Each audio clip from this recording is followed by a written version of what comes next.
نبی علیہ السلام نے فرمایا من ادرک رکعۃ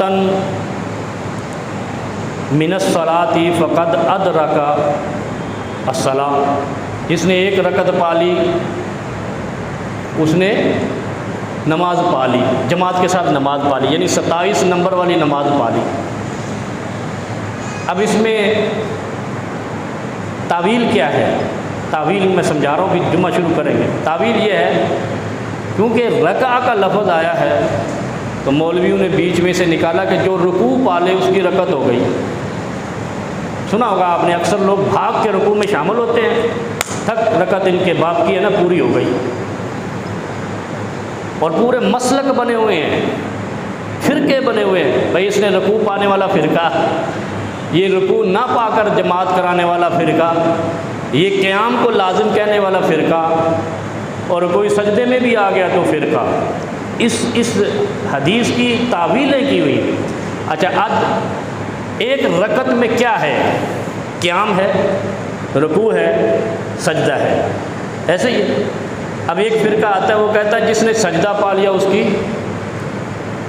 رکعت ہو گئی، وہ بھی ہیں۔ ایک آتا ہے وہ کہتا ہے جس نے رکوع پا لیا اس کی رکعت ہو گئی۔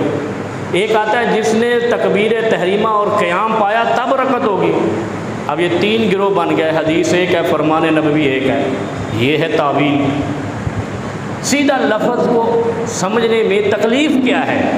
جس کو سیدھا دین سمجھنے میں تکلیف ہے وہ تعویل کرتا ہے، بدلتا ہے، ہم معنی بناتا ہے، جسے کہتے ہیں نا مترادف اور متضاد۔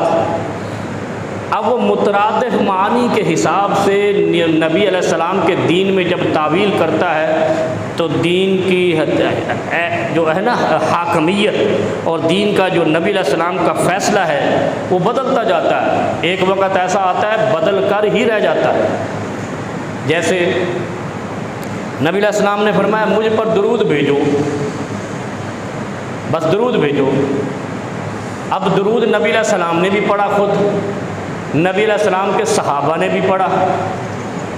اب ان میں سے الفاظ اخذ کر کے اپنے نام سے، اپنی عربی لغت کے اعتبار سے اور اپنی علمیت کو جھاڑنے کے لیے نئے درود گھڑ لینا اور کہنا یہ بھی درود ہے کیونکہ اس میں صلی علی آیا ہے، کیونکہ اس میں صلاۃ و سلام آیا ہے لہذا درود ہے۔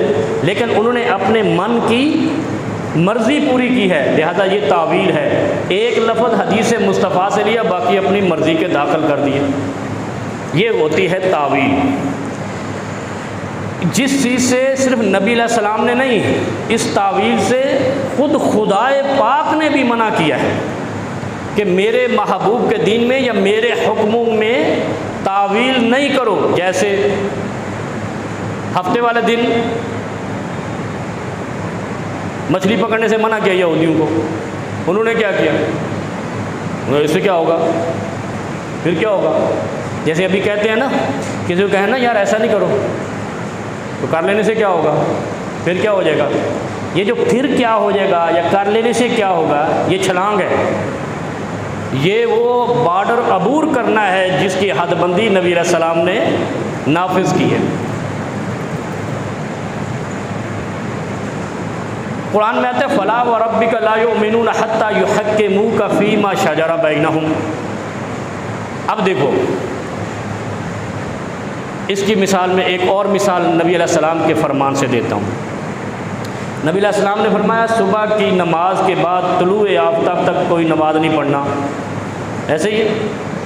پھر فرمایا کہ عصر کے بعد غروب آفتاب تک کوئی نماز نہیں پڑھنا، ایسے ہی۔ پھر فرمایا کہ جب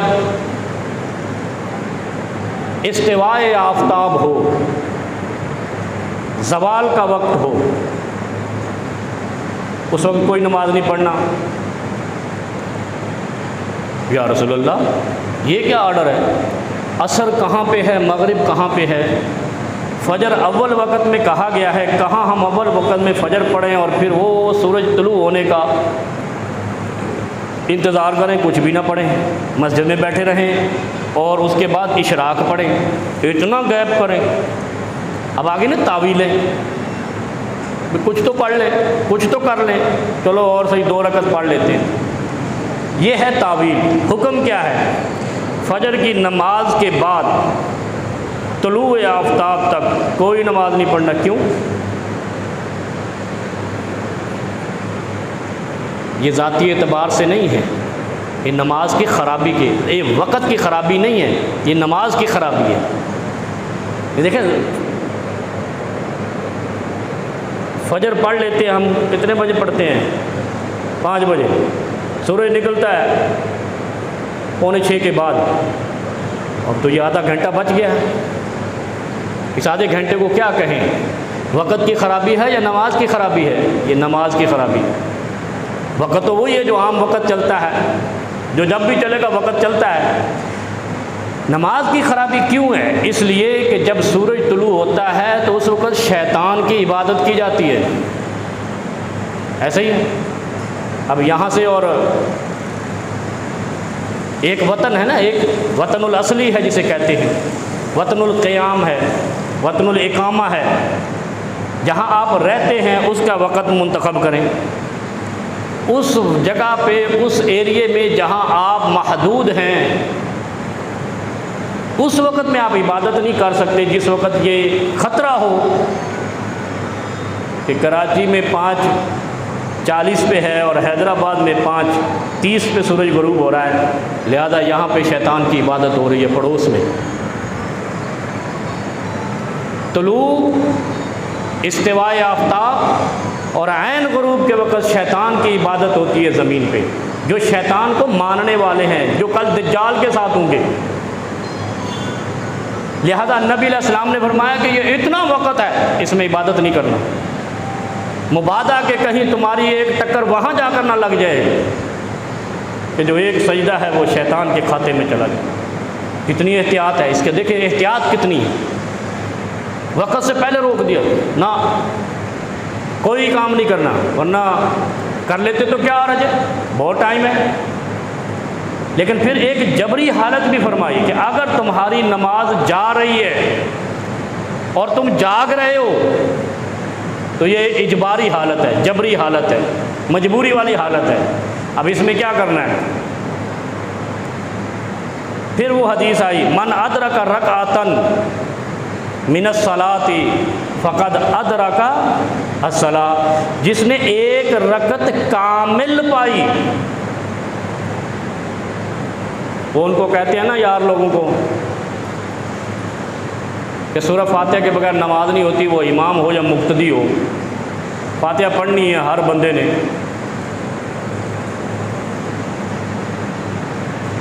کہ جس نے نماز میں فاتحہ نہ پڑھی اس کی نماز نہیں ہوئی، تو وہ پتہ کیا کہتے ہیں آگے سے؟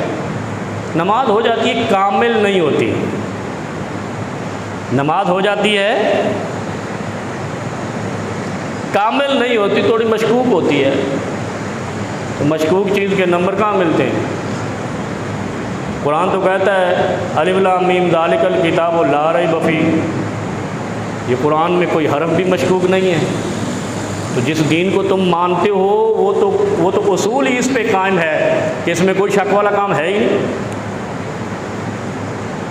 نہیں سمجھے؟ پھر قرآن کی ابتدا یہاں سے ہے کہ جس دین کو تم نے مان لیا اس کے ایک حرف زبر زیر میں بھی شک نہیں ہے، تو تم نماز مشکوک پڑھ کے کہتے ہو کامل نہیں ہوئی۔ اسی طرح یہاں فرمایا من ادرک رکعۃ فی الصلاۃ من الصلاۃ، جس نے نماز کی کامل رکعت پائی اور اس کے بعد وقت ختم ہو گیا، مطلب طلوع کا وقت ہو گیا یا غروب کا وقت ہو گیا یا زوال کا وقت ہو گیا، لیکن چونکہ وہ ایک رکعت کامل پا چکا ہے اس لیے وہ نماز مکمل کر لے اور اس کی معافی اللہ سے مانگ لے، مؤخر کرنے کی اور غلط وقت میں پڑھنے کی۔ دیکھ کتنا نفیس طریقے سے دین نے سمجھایا۔ حضرت ابن مسعود رضی اللہ عنہ، نبی علیہ السلام کا ایک فرمان ہے نا، صلو کما رأیتمونی اصلی، اس طرح نماز پڑھو جیسے مجھے دیکھتے ہو نماز پڑھتے ہوئے۔ یہ کس کے لیے تھا؟ صحابہ کے لیے۔ نبی علیہ السلام کو نماز پڑھتے دیکھا کنہوں نے؟ صحابہ نے۔ صحابہ کون ہیں؟ جو نبی علیہ السلام کے گرد و نواح تھے، اس میں کسی کی تمیز نہیں ہے کہ یہ قریب تھا وہ دور تھا۔ اپنے محبوب، جو رب کے محبوب کے فیصلے میں تعویل کرتا ہے، مومن نہیں رہتا ہے چاہے 2.5 گز کی داڑھی رکھ لے، 10 گز کی پگڑی باندھ لے، گول کپول پگڑیاں رکھ لے، کوئی جتنی مرضی داڑھی رکھ لے۔ جو خدا کے محبوب کے فیصلے میں تعویل کرتا ہے، بدلتا نہیں، تعویل کرتا ہے، معنی بدلتا ہے، اصل لفظ نہیں، مومن نہیں رہتا تو پھر کیا رہتا ہے؟ مرتد ہو گیا۔ اگلا فیصلہ کرتے ہوئے شرم کیوں آتی ہے؟ کرو نا، جب اللہ نے کہا مومن نہیں رہتا تو وہ مرتد ہو گیا، اور مرتد واجب القتل ہے، اور اگر تم خود قتل نہیں کرو گے خدا ایسی قوم کو مسلط کرے گا تمہیں گاجر اور مولی کی طرح اور گنے کی طرح چھیل دے گی، مثل القذیب۔ اور مسلمانوں کے ساتھ یہی ہو رہا ہے؟ نہیں ہو رہا ہے تو کیوں نہیں مانتے ہو کہ یہ خدا کی قدرت ہے جو ہمیں پڑھ رہی ہے؟ کبھی سوچا ہے؟ ہم کبھی امریکہ کو کوستے ہیں، کبھی فوج کو کوستے ہیں، کبھی پی ڈی ایم کو کوستے ہیں، کبھی کافروں۔ بھائی تمہاری حرکتیں ایسی ہیں کہ تم پر اللہ نے تمہارے دشمن مسلط کر دیے جو تمہیں مثل القذیب گنے کی طرح چھیل رہے ہیں، اس وجہ سے کہ تم نے مصطفیٰ کے دین میں تعویلات کی ہیں، اپنی مرضی کے معنی اخذ کیے۔ اور خدا قرآن میں کہتا ہے فَلَا وَرَبِّكَ لَا يُؤْمِنُونَ حَتَّى يُحَكِّمُوكَ فِي مَا شَجَرَ بَيْنَهُمْ ثُمَّ لَا يَجِدُوا فِي أَنفُسِهِمْ حَرَجًا۔ اچھا، یہ حرجن کا معنی پتہ کیا ہے؟ یہ بھی نہیں ہمیں سمجھ آتا۔ خدا مولویوں کو عقل دے یا ہم سب کو امت کو عقل دے۔ یہ حرجن کا معنی کیا ہے؟ ایک تو ہونا کہ معنی نہیں بدلنا بھائی، جو اللہ نے حکم دیا اسی پہ عمل کرنا۔ کہا ہے پوری رکعت پڑھ لو گے تو تمہاری 2 رکعتیں شمار ہو جائیں گی، اور ہم نے کیا نکالا؟ جو رکوع میں شامل ہو جائے گا رکعت ہو جائے گی۔ الو کے پٹھے، تم زیادہ تیز ہو پیغمبر سے، تمہیں زیادہ فراست ہے مصطفیٰ سے، تمہیں زیادہ علم ہے صدیق و فاروق و عثمان و علی سے۔ پیغمبر کہتے ہیں کہ جس نے رکعت پائی، رکعت میں قیام بھی ہے، رکوع بھی ہے، سجدہ بھی ہے، جس نے 3 ارکان پائے اس کی رکعت شمار ہوگی، اور جس نے اس میں سے ایک رکن پایا اور آخری پایا رکعت نہیں، دوسرا پایا رکعت نہیں، پہلا تکبیر تحریمہ کے بعد پایا قیام تو رکعت ہوگی۔ یہ آج مسئلہ ذہن نشین کر لیں، رکوع میں شامل ہونے والے مجھے آپ کو دھوکہ دیتے ہیں، خدا اور رسول کو دھوکہ نہیں دے سکتے، حشر اور نشر کو دھوکہ نہیں دے سکتے۔ وہاں تو بندے دے پتر ہو کے ننگے ہو کے کھڑے ہونے نے، جدو انہوں نے پوچھنا ہے ہاں جو میں نے دیا اس کے ساتھ کیا کیا، اپنی عقل چلائی۔ ثم لا یجدوا فی انفسہم حرجن، حرجن کسے کہتے ہیں؟ وہ کہتے ہیں نا کوئی حرج نہیں۔ وضو کیا نا، اس کے بعد انگلیوں کے خلال کا حکم ایسے کر لو، اگر نہیں کیا کوئی حرج نہیں، ایسے کہتے سنا ہے نا لوگوں سے۔ اور عمل صحیح کر لو، صرف جنت سیدھی نہیں ہوگی دنیا بھی سیدھی ہوگی۔ اور مجھے یاد آئی کل حاجی صاحب نے بتایا مجھے، میں 5 کلو آم لایا، 4 کلو نکلے، گھر کے سامنے دکان سے تولے تو 4 کلو۔ اب بیٹھے ہوئے بھئی یہ کیا ہوا؟ مہنگائی بہت ہے، تو مہنگائی بہت ہے یہ تجھے درس دیتی ہے کہ بے ایمانی کر لے؟ اصل میں بے ایمانی کی برکت سے مہنگائی آتی ہے، برکت کہہ رہا ہوں میں، اور اگر تم ایمانداری کرو تو اس کی برکت سے مہنگائی کم ہوگی۔ چیزوں کو آگ کب لگتی ہے؟ جب تم کم تول ناپ تول کرتے ہو۔ شعیب علیہ السلام کی قوم کو خدا نے تباہ کر دیا، ختم کر دیا، پیس دیا، 2 پہاڑوں کے درمیان پیس دیا۔ کیوں؟ آج بھی اللہ اس بات پہ قدرت رکھتا ہے، جیسے تمہیں دکھائی ہے نشانی بالا کوٹ مظفر آباد کی، یہ پہاڑ بھی زمین کو ٹکا نہیں سکے، پوری بستیاں غرق ہو گئیں، روڈ پھٹ گئے، پہاڑ پھٹ گئے، کسی کی جرت نہیں ہے کہ وہ زمین کو پھاڑ سکے۔ تو اللہ نے بے ایمانی ناپ تول میں کمی بیشی کرنے والی قوم کو پیس دیا 2 پہاڑوں کو ملا کر۔ تو ہم کیا رب کے رشتہ دار ہیں جو ہمیں کچھ نہیں کہے گا؟ ہم 5 کلو کی چیز 4 کلو کی دے کر کہتے ہیں پیسے پورے ہو گئے۔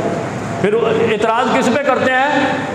وہ حکمرانوں پہ شکوہ کرتے ہیں مہنگائی ہو گئی. ارے حرام خور تو ہے، مہنگائی اس نے کہاں سے کی ہے؟ اگر تو ایمان کے پلڑے میں متوازی ہو جائے تو مہنگائی بھی اس دنیا سے در بدر ہو جائے. چیزوں کو گرانی تب آتی ہے جب نیچے لوگ گراوٹ کا شکار ہو جاتے ہیں. ثم لا یجدوا فی انفسہم حرجا. اچھا، حرجن کا معنی آج سمجھ لو. یہ نہ آپ کو کوئی مولوی بتائے گا، نہ کسی کتاب میں ملے گا، یہ ہماری زبان سے انشاءاللہ ملے گا. خالد صاحب صحیح کہہ رہا ہوں. حرجن کا معنی ہوتا ہے باپ نے بیٹے سے کہا پانی پلاؤ، ہے نا، اور بیٹا سویا ہوا ہے یا جاگ رہا ہے یا مصروف ہے، اس کے دل میں ابو نے مینوں کیا، انہوں نہیں کیا. بھائی بیٹی بھی ہے، بیٹے بھی ہیں، سب کچھ ہے. یہ تابع داری ہوئی ہے؟ نہیں. ہمارے ہاں تو تابع داری ہے نا. وہ میں اپنا واقعہ سناتا ہوں. میرے ایک بیٹے کو اس کی ماں نے کہا یہ کام کرو، انہوں نے کہا یہ دوسرے 3 ہیں، ان کو کیوں نہیں کہتی؟ ہمارے ہاں بھی ہوتا ہے یار، میں کوئی انوکھا نہیں ہوں، میں بھی آپ میں سے ہوں. من انفسکم، قرآن کہتا ہے نا، ہم سارے ایک ہی نفسیات کے ہیں. کون؟ آدم کی اولاد ہے. بس یہ ہمارے لیے آخری پہچان ہے کہ ہم ابن آدم ہیں. بس اور شکر کرو ابن آدم ہو. اگر ابن ابلیس رب نے بنا دیا تو کیا بنے گا تمہارا؟ مطلب دل میں صرف یہ خیال آیا کہ یہ نہیں تو وہ لے آئے. یہ ہے حرجن. قرآن کہتا ہے ثم لا یجدوا فی انفسہم حرجا مما قضیت. دل میں یہ خیال بھی کرنا کہ یار نبی علیہ السلام نے کہا ہے رکعت پوری ہو گئی تو نماز ہو جائے گی، لہذا رکوع میں بھی کر لی تو ہو جائے گی. یہ ہے حرج. اور یہ کیا ہے؟ یہ ایمان سے نکالنے والی بات ہے. اتنا سوچ لینا کہ نبی علیہ السلام نے کہا ہے زوال کے وقت نماز نہیں پڑھنا، پڑھ لی تو کیا ہوگا؟ ہماری تو فجر کی رہتی ہے لہذا ابھی پڑھ لیتے ہیں. ثم لا یجدوا فی انفسہم حرجا. یہ آپ نے وہ حرج کیا ہے جس سے ایمان سے نکل گئے. لا یؤمنون، تم ایمان والے نہیں رہے. مثالیں سمجھ آئیں؟ نبی علیہ السلام نے کہا رشوت نہیں کھانی، ہم نے کیا کہا؟ چائے پانی. ایسے ہی ہے، ہم چائے پانی کر کے کھا گئے. اگر تو نے چائے پانی کھانی ہے تو گورنمنٹ سے اور دوسرے اداروں سے تنخواہ کس بات کی لیتا ہے؟ وہ تو اجرت لے رہا ہے نا. تو یہاں کرسی پہ بیٹھنے کی اجرت اپنی اوقات سے زیادہ لیتا ہے. میں نے دیکھا ہے لوگ پڑھے کم ہوتے ہیں، عہدے بڑے پہ بیٹھے ہوتے ہیں.